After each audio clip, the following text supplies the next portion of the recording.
இந்த ஆலயத்தில் உள்ள அன்னைக்கு 3 கண்களும் 4 கரங்களும் அமைந்திருக்கிறது. 2 கரங்கள்ல சக்கரமும் சங்கும் ஏந்தி இருக்கக்கூடிய அன்னை, மற்ற 2 கரங்கள்ல ஒரு கை அபாயகரமாகவும் இன்னொரு கைதான் பாதத்தை சுட்டிக்காட்டும்படியாகவும் அமைந்திருக்கக்கூடிய ஆலயம் எது? 51 சக்தி பீடங்களில் தேவியுடைய காதுகள் விழுந்த பீடம் எது? 64 வகை மூலிகைகளும் 64 தீர்த்தங்களும் அமைந்திருக்கக்கூடிய ஆலயம் எங்குள்ளது என்பதை பற்றித்தான் இந்த பதிவில் நம்ம விரிவாக பார்க்க போகிறோம். வீடியோவை ஸ்கிப் பண்ணாமல் முழுசாக பாருங்கள். நம்ம சேனலை இப்போ தான் ஃபர்ஸ்ட் டைம் பார்த்துட்டு இருக்கிறீங்க அப்படின்னா நம்ம சேனலை சப்ஸ்கிரைப் பண்ணலன்னா சப்ஸ்கிரைப் பண்ணிக்கோங்க. கூடவே இருக்கிற பெல் ஐக்கானையும் ப்ரெஸ் பண்ணிக்கோங்க. உங்களுக்கு ஜோதிட ரீதியாக சந்தேகம் இருந்தாலும் சரிங்க, தனிப்படையாக ஜோதிடம் பார்க்க விரும்பினாலும் சரி, இந்த வீடியோக்கு கீழே டிஸ்கிரிப்ஷனில் வராகியம்மன் ஜோதிட நிலையத்தோட தொலைபேசி எண் கொடுத்துருக்குறேன். இந்த எண்ணுக்கு தொடர்பு கொண்டு பேசி பாருங்கள். உங்கள் பிரச்சனைகளுக்கு சரியான தீர்வு கிடைக்குங்க. வாங்க வீடியோக்குள்ளே போகலாம். உங்களுக்கு மூகாம்பிகை பிடிக்கும் அப்படின்னா ஓம் மூகாம்பிகை தாயை போற்று என்ற வாசகத்தை மறக்காமல் கமெண்ட் பாக்ஸில் 3 முறை பதிவிடுங்க. இந்தியாவில் தென்பகுதியில் இருக்கக்கூடிய கர்நாடகா மாநிலத்தில் உடுப்பி மாவட்டத்தில் கொல்லூர் என்ற ஊரில் இந்த கோவிலானது அமைஞ்சிருக்குது. கோல மகரிஷி வழிபட்டதால் இந்த தலம் கொல்லூர் என்று பெயர் வந்ததாகவும் சொல்லப்படுது. மேலுமே புராண பெயர் மூகாம்பிகை புரி மற்றும் கோலாபுரம் அப்படின்னும் அழைக்கப்படுது. 51 சக்தி பீடங்களில் இது அர்த்தநாரி சக்தி பீடம் அப்படின்னும் அழைக்கப்படுது. இந்த கோவில் 51 சக்தி பீடங்களில் தேவியுடைய காதுகள் விழுந்த பீடமாகவும் அழைக்கப்படுதுங்க. மேலுமே கோலசத்ரி மலை குன்றுகள் அடிவாரத்திலையும் சௌபார்ணிக நதியின் தென்புறத்திலையும் இந்த ஆலயமானது அமைஞ்சிருக்குது. இங்கு மூகாம்பிகை தேவி முதன்மை தெய்வமாக வழிபடுறாங்க. கோவில் அமைந்திருக்கக்கூடிய நிலப்பகுதி புராண காலத்தில் துறவியான பரசுராமரால் உருவாக்கப்பட்டது அப்படின்னும் சொல்லப்படுது.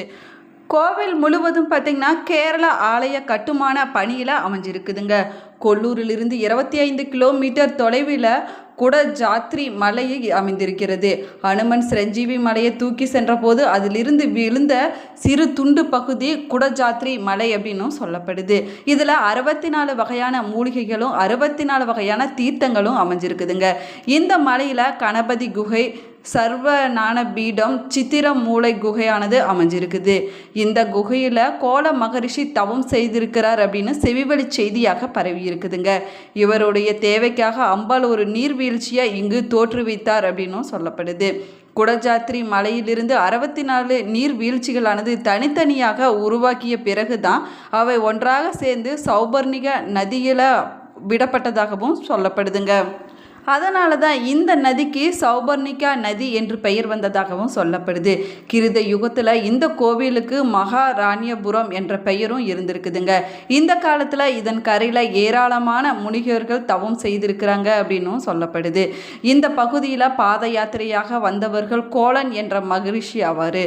இந்த இடத்தில் இருக்கக்கூடிய அமைதியான சூழலானது அவருக்கு பிடித்து போகவே அங்கேயே ஆசிரம் அமைத்து தங்கியிருந்து இறைவனை நோக்கி கடுமையாக தவம் செஞ்சிருக்கிறாரு. கோல மகரிஷி தங்கியதால் இந்த பகுதி கொல்லாபுரம் என்றும் அழைக்கப்படுது. அதற்கு பிறகு கொல்லூர் என்றும் அழைக்கப்பட்டிருக்குதுங்க. கோல மகரிஷி இங்கு தவம் செய்து கொண்டிருந்த போது அவரை ஒரு அரக்கன் தொடர்ந்து தொந்தரவு செஞ்சுட்டு வந்திருக்கிறான். அரக்கனின் தொந்தரவுகளை பொருட்படுத்தாத முனிவர் அரக்கனால் பாதிப்படையாமல் அமைதியுடன் இருந்திருக்கிறாரு. அரக்கனால் முனிவரை ஒன்றுமே செய்ய முடியலையம்மாங்க. முனிவரை மேலுமே துன்புறுத்த இந்த அரக்கனும் தன்னை யாராலும் வெல்ல முடியாது சக்திகளை பெற சிவனை நோக்கி கடுமையாக தவம் இருந்திருக்கிறான். இந்த அரக்கனுடைய தீய மனதை புரிந்து கொண்ட சக்தி தேவி சிவபெருமான் அரக்கன் முன்னாடி தோன்றும் போது அந்த அரக்கனை மூக்கனாக, அதாவது ஊமையாக ஆக்கியிருக்கிறாங்க. அதனால அரக்கனால வரம் எதுவுமே கேட்க முடியலையாமாங்க. இதனால கோபமடைந்த அரக்கன் கோல மகரிஷியை தவம் செய்ய முடியாதபடி மேலுமே துன்புறுத்த தொடங்கி இருக்கிறான். கோல மகரிஷி சக்தி தேவியிடம் பிரார்த்தனை செஞ்சிருக்கிறாரு. சக்தி தேவி அரக்கனான ஊமை மூகாசுரனுடன் போர் செய்து அவரை வெற்றியும் அடைஞ்சிருக்கிறாங்க. மூகாசுரனுடன் அம்பிகையிடம் சரணடைந்திருக்கிறாரு. அவனது வேண்டுகோளுக்கு இணங்க இந்த தளத்தில் அவனது பெயராலேயே தங்கி மூகாம்பிகை என்ற பெயரில் அம்பிகை பக்தர்களுக்கு அருள்பாலிச்சிட்டு வராங்க. கோல மகரிஷியின் தவத்தின் பலனாய் சிவபெருமான் அவர் முன்னாடி தோன்றி என்ன வர வேண்டும் என்று கேட்டிருக்கிறாரு. இறைவன் தன்னுடைய துணையோடு என்றென்றும் இங்கேயே வீட்டிலிருந்து மக்களுக்கு அருள் புரிய வேணும் அப்படின்னு கோல மகரிஷி சிவபெருமானிடம் வேண்டியிருக்கிறாரு. சிவபெருமான் மன மகிழ்ச்சி அடைந்து இதோ இந்த பாறையில் உனக்காக ஒரு லிங்கத்தை அமைக்கிறேன், இதை நீ தினமும் பூஜை செய்து வர வேணும் அப்படின்னு அருள் புரிஞ்சிருக்கிறாரு. சிவனுடைய அருளால் அங்கு ஒரு அழகிய லிங்கமானது தோன்றியிருக்குங்க. இதை பார்த்த கோல மகரிஷி சிவபெருமானிடம் சத்து இல்லாத சிவனை நாங்கள் எப்படி வழிபடுவது என்று கேட்டிருக்கிறாரு. அதற்கு சிவபெருமான், இந்த லிங்கத்தின் மத்தியில் இருக்கக்கூடிய ஸ்வர்ண ரேகையை பாரு, இந்த இடப்பக்கத்தில் பார்வதியும் 64 கலைகளும் தாயான சரஸ்வதி தேவியும் செல்வங்களை அள்ளி தரக்கூடிய லக்ஷ்மி போன்ற 3 பேரும் அருவுருபமாக அருளாட்சி செய்வாங்க அப்படின்னு சொல்லியிருக்கிறாரு. வலதுபுறமாக பிரம்மா விஷ்ணு ஆகியோருடன் நானும் இருப்பேன் அப்படின்னு சொல்லிட்டு மறைஞ்சிருக்கிறாரு. சிவபெருமான் அருளியபடி ஸ்வர்ண ரேகை ஜொலிக்கக்கூடிய அந்த ஜோதி லிங்கத்தை கோல மகரிஷி உட்பட மற்ற முனிவர்களும் பூஜை செய்து வந்ததாக தெரிவிக்கப்படுதுங்க. முன்னொரு காலத்தில் பாரத தேசம் முழுவதும் புனித யாத்திரை சென்று கொண்டிருந்த ஆதி சங்கரர் கொல்லூருக்கு வந்தபோது மக்கள் அவரிடம், சாமி, தங்க ரேகை மின்னக்கூடிய சிவலிங்கத்தின் அம்பாள் அருப வடிவமாக இருக்கிறாங்க, ஆனால் மூகாம்பிகை அன்னையுடைய முகம் எப்படி இருக்கு என்று எங்களுக்கு தெரியவில்லை அப்படின்னு அவரிடம் முறையிட்டிருக்கிறாங்க. ஆதிசங்கரர் ஆழ்ந்த தியானத்தில் அப்பொழுது அமர்ந்திருக்கிறாரு.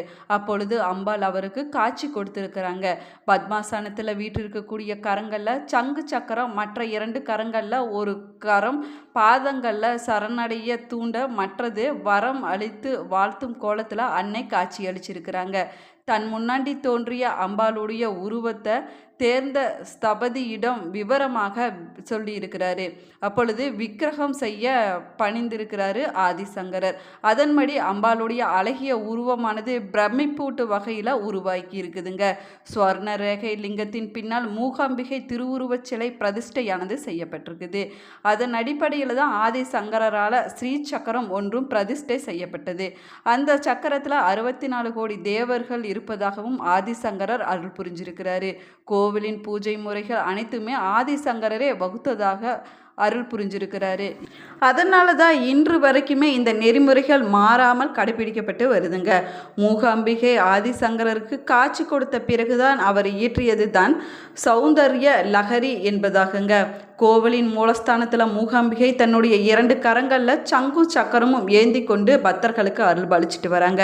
மேலுமே 2 கரங்களில் ஒரு கையில் அபாயகரமும் மற்றொரு கையை தன்னுடைய திருவடியை சுட்டி காட்டும்படி காட்டி கொண்டு பத்மாசனத்தில் பார்வதி, மகாலட்சுமி, சரஸ்வதி போன்ற மூதேவியரின் வடிவத்தில் அமர்ந்தபடி கருவறையில் எழுந்தருளி இருக்கிறாங்க. அது மட்டும் இல்லாமல் 50 நாளான காளி, சரஸ்வதி சிலைகள் மூகாம்பியோடைய 2 பக்கத்துலேயும் அமைஞ்சிருக்குது. அன்னை அவ்வப்போது நவமணியால் அலங்காரம் செய்யப்படுறாங்க. மார்பின் இடையில் மரகதம் பதித்த பொற்சரமானது அலங்கரிக்கப்படுதுங்க. மூகாம்பிக்கு நெற்றிக்கண்கள், மூக்கு, காது ஆகியவற்றில் விலை உயர்ந்த ரத்தினங்களால் செய்யப்பட்ட அணிகலன்களானது அணிவிக்கப்பட்டு வருதுங்க. விசேஷ காலங்களில் அன்னையுடைய திருமார்பில் அணிவிக்கக்கூடிய பச்சைக்கல் அட்டகை சுமார் 600 ஆண்டுகளுக்கு முன்னாடி ராஜவம்சத்தை சேர்ந்த அரசர் ஒருவர் தேவிக்கு காணிக்கையாக அளித்த ஒன்றாகுங்க. இதனுடைய விலை மதிப்பிட முடியாது அப்படின்னு சொல்லப்படுது. இந்த திருவுருவம் ஆதிசங்கரால் பஞ்சலோகத்தில் தனக்கு கிடைத்த காட்சிப்படி அமைக்கப்பட்டதாகுங்க. அதற்கு முன்னாடி இங்கு சிவலிங்கம், ஸ்ரீ சக்கரமும் மட்டுமே இருந்து வந்ததாக சொல்லப்படுது. பரமேஸ்வரன் தன்னுடைய கால் விரலினுடைய உதவியால் ஸ்ரீ சக்கரத்தை வரைந்தார் என்று புராணத்தில் செவிவழி செய்தியாகவும் சொல்லப்பட்டிருக்குது. மேலுமே மூகாம்பியின் முன்னாடி தரையோடு தரையாக சிவலிங்கமானது அமைஞ்சிருக்குது. சுயம்பாக தோன்றிய அந்த சிவலிங்கம் பொற்கோடால் 2 பிளவுபற்று போனதும் இடப்பக்கம் பெரிதாகவும் அமைக்கப்பட்டிருக்குது. உச்சி பொழுதின் போது கண்ணாடியின் மூலமாக இந்த லிங்கத்தின் மீது பிரதிபலிப்பு செய்வதனால அப்பொற்கோட்டையே பார்க்க முடியுங்க. அசையாத சக்தி சிவமும் அசையும் சக்தி உடையவளுமாக இந்த சிவலிங்கத்தின் ஒன்று அமைந்திருக்கிறது. சுயம்பு லிங்கத்திற்கு விசேஷ பூஜை காலங்களில் அணிவிப்பதற்கு என்றே தனியாக அணிவிக்கப்பட ஆபரணங்களானது இருக்குதுங்க. கோவில் கருவறையின் மூகாம்பிகை தேவியின் மூல விக்கிரகம் பக்கத்தில் சிறிய 2 தேவிகளுடைய விக்கிரகங்களானது அமைஞ்சிருக்குது. இதில் ஒரு தேவியுடைய திருவுருவத்தை தினந்தோறும் 3 வேளை, அதாவது காலை, உச்சி வேளை, இரவு என்று 3 நேரங்களையும் ஆலயத்தின் உள்ளேயே பிரகாரத்தை சுற்றி திருவுலா வருவது வழக்கமாகுங்க. இதற்கு சீவேலி என்று பெயராகுமாங்க. உட்பிரகாரத்தில் சீவேலி முடிந்ததும் வெளி பிரகாரத்தில் தேவியை தலையில் சுமந்தபடி ஒரு முறையும், நீண்ட பல்லாக்கில் ஒரு முறையும், அதற்கு பிறகு வெள்ளி தகடு வேய்ந்த சிறிய பல்லாக்கில் ஒரு முறையும் தேவி சீவேலியாக 3 தடவை வலம் வருவாங்க. காலை இரவு போன்ற 2 நேரங்கள்லையுமே மிகப்பெரிய மரத்தாலான ரதத்தில் அம்மனை அமர்த்தி பக்தர்கள் வெளி பிரகாரத்தில் ஊர்வலமாக அழைச்சிட்டு வருவாங்க. ஸ்ரீவேலி சமயத்தில் நகராரா என்ற இரட்டை சிறிய முரசும் நம்முடைய ஊரில் இருக்கக்கூடிய நாதஸ்வர வகையைச் சேர்ந்த சற்றே பெரிய சேனாய் என்ற இசைக்கருவியும் வாசிக்கப்படுங்க. உடனே ஒத்து என்ற ஸ்ருதி வாத்திய கருவியும் இசைக்கப்படும். அதே போல் கோவில் மேற்கு வாசல் கோபுரம் பக்கத்தில் வடமேற்கு மூலையில் கிணறு ஒன்று அமைக்கப்பட்டிருக்குது. அதற்கு முன்னாடி ஆஞ்சநேயர் சன்னதியும் அமைஞ்சிருக்குதுங்க. இந்த தனி சன்னதி வாயு திசையில் அமைஞ்சிருக்குது. அதனை அடுத்து இருக்கக்கூடிய விஷ்ணு சன்னதியும் அமைஞ்சிருக்குது. கேரள பக்தர்கள் இந்த விஷ்ணுவை குருவாயூரப்பன் என்றே அழைக்கிறாங்க. வடமேற்கு மூலையில் துளசி மாடமும் அமைஞ்சிருக்குதுங்க. அதனை அடுத்து அம்பாளுடைய பரிவார தேவதைக்கு எல்லாம் தளபதியான வீரபத்ரர் சன்னதியானது அமைஞ்சிருக்குது. வீரபத்ரர் இந்த தலத்திற்கு ரட்சா அதிகாரி ஆவார். அன்னைக்கு செய்யக்கூடிய அனைத்து பூஜைகளுமே இவருக்கும் செய்யப்படுதுங்க.